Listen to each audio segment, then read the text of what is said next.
saw a suicidal pigeon standing in the street playing chicken with the traffic each time the light turned green. So I hollered out to him, "Hey man, what you trying to prove?" He said nothing. So I sat down on the curb and opened up my sack and I offered him the bun off of my Big Mac. After all, they do come with 3. He said, "No thanks, man. I'm allergic to sesame seeds." Well, I knew I was gonna have to act fast if I wanted to save that bird or make that conversation last. The writing was on the wall, soon rush hour would begin, and that would spell disaster for my little feathered friend, so I joined him. That's right, I walked out in the middle of that street, and I sat down next to that pigeon on the warm concrete. A fairly dangerous move, but I didn't care. I was on a mission to save a brother in despair. I said, "You've had a rough life, I guess." He said, "What do you think? I'm a pigeon, dumbass." I said, "My life is cursed. I don't even have a nest. And everywhere I go, I leave behind a mess."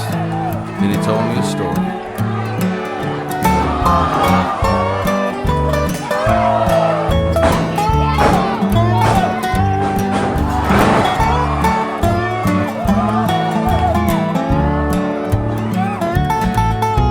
"Do you know what it's like to be a pigeon?" he asked. Well, I never really thought about it, but I guess it's pretty bad.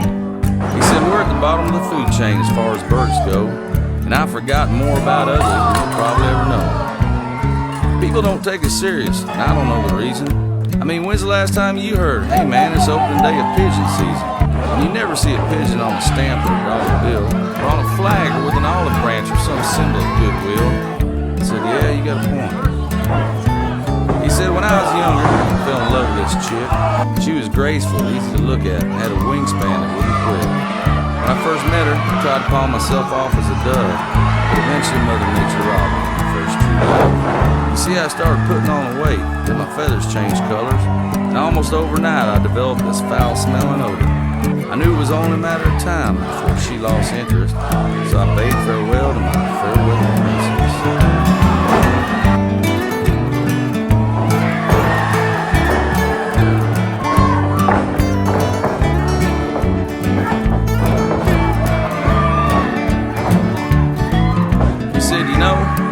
Pigeon's life is no walk in the park, and you never feel at home no matter where you are.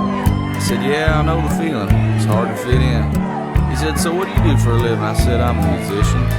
He said, "Man, I thought I had it bad." Then I began to tell him my story and how I understood about being looked down upon by everyone in the neighborhood. But I no sooner started talking when that little bird flew away. Well, I've lost the attention of bigger crowds, so I really can't complain. But I like to think in some small way I played a hand in helping that pigeon get back on his feet again. Sometimes all it takes is a sympathetic ear, and sometimes it just takes a story that you're willing to share. And you know, I learned a lesson from that bird, and I think he'd agree, that there's always someone out there who's got it worse off than me. And when life's got me down and I feel like quitting, I can't help but remember the story of the suicidal pigeon. So spread your wings and fly. Don't be afraid to try. Pick yourself up when you fall. Throw out everything you know. Just make it up as you go.